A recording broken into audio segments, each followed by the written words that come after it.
Welcome back to On Texas Basketball. I'm Jeff Howe, joined by Gerry Hamilton. Time for another edition of Talking Hoops here at ontexasfootball.com. This edition brought to you by Allegiant Digital Marketing. We'll tell you more about Allegiant Digital here later in the show. But Gerry, got some breaking news to start off this edition. Right before we sat down, the Texas Athletics Hall of Honor class of 2025 was announced. Royale Ivey's a part of that class. Gerry, anybody that followed Texas basketball at the time remembers Royale's role in the Rick Barnes era, a part of that Final Four team. You can't tell the story of Texas basketball without Royale Ivey having a pretty sizable chapter. If you're a younger Texas fan and you didn't see those teams and weren't around that program at the time, think Roschon Johnson. That's the best way I can explain who Royale Ivey is. He is Roschon Johnson. He was a leader of a basketball team that went to two Sweet 16s and a Final Four, 4 NCAA tournament appearances. He was never the leading scorer. He was never the best player, but you know what? He was a leader, one of the leaders or the leader of the program and of the team at the time. Went on to a successful second-round pick in the NBA draft. Nobody thought he'd be drafted, stuck around for over a decade. Nobody thought he would do that. Why? He understood how to play a role. He was great in the locker room. He was a leader of men at a young age. Now he's on the fast track to being a head coach in the NBAs with the Houston Rockets, who are about to have really good teams. Coming up here the next 3 years, and he'll be off to be a head coach in the NBA. One of my all-time favorite athletes at the University of Texas because he had 2 scholarship offers coming out of high school. Rob Lanier convinced Rick Barnes to take the guy over Hofstra, I believe it was, maybe Drexel. And he came to Texas, and he was big in building the program that Texas became with Rick Barnes. And he is Roschon Johnson before Roschon.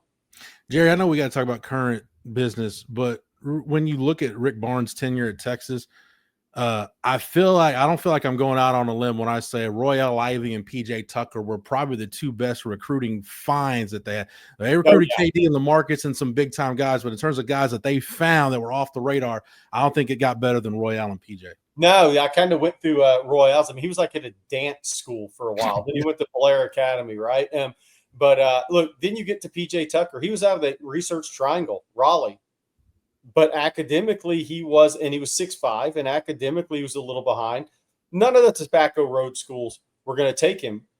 Frank Haith saw him play and convinced Rick Barnes to take his commitment before Rick ever saw him in person. That guy went on to be the Big 12 Player of the Year, a second-round pick, had to go overseas, built the NBA game, and now has 1.5 million pairs of shoes and many millions of dollars in the bank. Also recommended one heck of a restaurant to the media corps while we were in Milwaukee for the NCAA tournament a couple years ago. So shout out to PJ for that recommendation. Gerry, high caliber prospects. I just mentioned that. That's who Sean Miller is going after for his first full cycle recruiting class. And you've got the full layout of official visits that we'll run down here. That's over at ontexasfootball.com. But Gerry, the live period ended. You feel like Sean Miller and company got accomplished in the live period what they wanted to? Absolutely. So they offered quite a few players like every program does, but now you're seeing that list shrink with the official visits set up. And look, I think Sean Miller's has got the Texas at a really good timing perspective in recruiting because Chris Ogden's son, Bo, is in the Austin area now at Westlake. Austin Gooseby, younger brother of Trevor Goosby's in Melissa. That's a pretty good starting point for your first full recruiting class at Texas. And I think Texas is a big leader for Bo Ogden. He's officially visiting that August 30th weekend. Obviously, Texas will be in Columbus playing football, but he's going to make his official visit that weekend. Austin Gooseby comes in the following weekend. You know, he's going to be visiting at a Texas home game with Trevor starting at left tackle. But around that, they have tremendous talent set up for official visits right now. The biggest question for all these guys in college basketball is what do you do with high school recruits right now? Do you take 2? Do you take 3? Do you take 4? And with this cap, now, even though we still have collectives, how much are you really putting into high school recruiting? Those are decisions all these schools have to make right now, especially the schools that are in the power football conferences that may not have as much in their rev share pot as some of the schools that aren't from the football playing powers. No doubt. Gerry, I want to start with Bo Ogden because I had to do a double take. You put up his numbers again on that OV list over at ontexasfootball.com, playing on the Adidas circuit.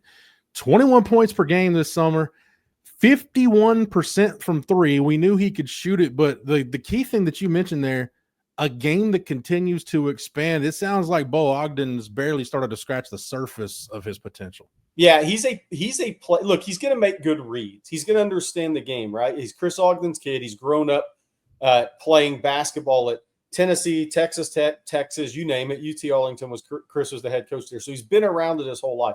But he really sees the game at a high level right now. And what I picked up on, I saw him a few times on the Adidas circuit. He is making really good reads. He is becoming more than a scorer shooter. He is making some plays for other. Here's maybe the biggest thing. He has a real competitive edge, toughness about him. And I think that is actually what won him over with Sean Miller. Is I see Bo Ogden, and this is not a guarantee. I see him as a Final Four level player.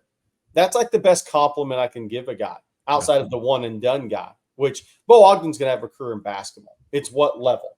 That's what the question is. But he is a tremendous shooter. I mean, like a great shooter. And he's 6'5.5", 6'5.25", whatever he is without shoes on. So he's got the size, but it's the competitive toughness about him that I think pushes him over the top. And again, think about who this is. It's Texas. It's Purdue with Matt Painter. If Purdue zeroes in on a guy at this point where Matt Painter is in his career at Purdue and his program, he sees that guy as a Final Four player. No doubt. So Bo Ogden will take an official visit to Texas the August 30th weekend. So when the football game at Ohio State, Bo Ogden will make his official come across town to do that. The following weekend, the first football weekend, Austin Gooseby will come down from Melissa. That'll be his OV weekend. Jerry, it sounds too simple to say that this is just a Texas Duke battle for Austin Gooseby, but at the end of the day, this might be Sean Miller and John Shire battling it out to the death for Austin Gooseby's signature. Yeah, I've always wondered who could challenge Sean Miller. And I was like, okay, BYU from an NIL perspective, he did go visit there. He'll go up there for an OV, but I just didn't see it. And I was waiting on the team that was going to offer, and I knew it'd be one of two.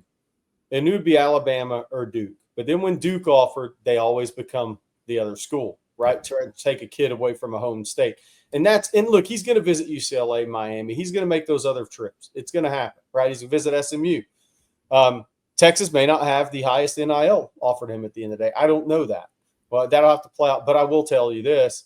Even John Shire knows he's up against it to beat Texas on Austin Gooseby. I think Texas sees him as a must-get recruit. And I think he's a total game changer, a future first-round pick. Not a lock that he's a one-year player. It might take him 2 to be a first-round pick. We'll see. But it's going to. I see it as a Texas Duke battle, even though he's got 6 official visits, and we'll see which way it goes. But I feel like Texas is in a good spot headed into these OVs. Jerry, we'll get into the rest of the visits here in a minute, but right now, got to thank our sponsor for this edition of On Texas Basketball. That is Allegiant Digital Marketing. Are you a business owner who struggles with the following? Finding new customers, getting consistent leads, finding marketing solutions to promote your business that actually work? Well, founder and CEO Chad Markham with Allegiant Digital Marketing, this is an Austin-based advertising agency. He's helped thousands of business owners just like you for over 25 years conquer these same challenges. So, if you're ready to start making money in your business and grow with confidence, visit allegiantdigital.com/ontexasfootball and get a free marketing plan. Plus, you can save up to $2,500 in advertising with their Hook 'em Horns special today. Again, that's allegiantdigital.com/ontexasfootball for your free marketing plan. Plus, with their Hook 'em Horns special, you can save up to $2,500 in advertising today. And we want to thank Chad Markham and Allegiant Digital Marketing for their sponsorship of On Texas Football and this edition of On Texas Basketball. Jerry, before we get to the other official visits, if it's a 2-man class, if the high school class is just Bo Ogden and Austin Gooseby, is that a good enough class for Sean Miller and company to shut it down and then go attack the portal? Or do they have other high school needs that they would want? There's a couple of guys they wouldn't turn down. I'll say that. In the point guard position, right, if Darren Rippey Jr. wanted to play at Texas, they're not going to turn him down. If Taylon Kinney wanted to play at Texas, I don't think they're going to turn him down. Either one of those 5-star point guards. I just don't think they would turn those guys down. But I think both those guys are going to be tough at the same time. Then it gets down to Bryson Howard. You know, look, if Bo Ogden's in the class and it looks good for Austin Gooseby, where are you at with Bryson Howard, the son of former Dallas Mavericks forward Josh Howard, who has been one of the fastest rising prospects in America in 26 out of Frisco Heritage. He went from maybe 2 offers to everybody. Tremendous player, future NBA player, guy that's risen to the top 30 prospects in the country. What do you do in that scenario? Probably may not be a fit for him or for Texas if the other 2 guys are looking good and one's already committed. Then you get to a couple of sleepers, man, like Anthony Thompson out of Ohio. He hadn't set his date, but Sean Miller offered him really early. They've been recruiting him at Xavier. He's a 6'8" lefty that can really shoot the basketball, floor spacer with length, who's gotten more physical. What do you do in that scenario? I think there's certain guys that Texas wouldn't turn down. I have a hard time seeing the class getting the 4, but I could see it getting the 3. Jerry, one reason why it might not, we talk about front court guys. There's a lot of youth in the front court in the program right now. That'll take us to some team notes to close this out. Coming up in August, we're not that far away from it, but Louis Obiara and Declan Duru will both be arriving on campus. Jerry, we kind of talked about Obiara. We haven't talked about Declan Duru. He's committed and signed since our last episode, but this is a kid that tore it up on the international scene. Seems like a really, really good find for Texas at this point in the process. Yeah, look, if he had been in all summer, I think he would have been an impact player for Texas right out of the gate because he's 6'8", he's long arm, he's got 38.5 running vertical, so he's a really high-level athlete, but he can absolutely shoot it. He's got to get it off quicker at times, but I think that sometimes is because of the level of competition he plays. So, he has played the pro circuit, but like in the maybe the 19U basketball stuff, sometimes he can take his time, catch and shoot, but he also does it with a pump fake to make plays. So I think he plays at a really good pace. I think he's going to play as the season moves along. But since he's getting in August, it's going to be how quickly does he pick things up and adapt to much higher level competition on a practice-to-practice, day-to-day basis, not game necessarily, but everything that leads up to a game. I think he is got a really bright future. I think after 2 or 3 years, I could see him being an NBA prospect. He's already listed as one of the top international guys that NBA scouts know about. I still think that's a ways out in front of him, but I think he has a chance because that ability to shoot the basketball in that length, the 7-foot wingspan at 6'8", to be a factor this year for Texas. But a lot of that is going to depend on where's John Clark and where's Nick Cody, because it's their job to keep Declan Duru off the court. John Clark's done some good things.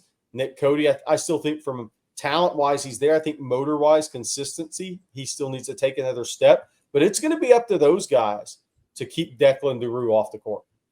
Jerry, real quick, you mentioned Nick Cody. What kind of jump do you think he can make now that he's a full year plus recovered from the knee injury? Look, I think he's shown some really good glimpses, and he's flashed a lot. I think it's consistency with him. Because there's going to be consistent players on this team. Tremont Mark is going to be consistent. Kendall Weaver and what he does is consistent. Jordan Pope shooting the basketball is consistent. Dalen Swain, an NBA prospect, is consistent in the way he plays. Matas, I think, is going to be consistency there.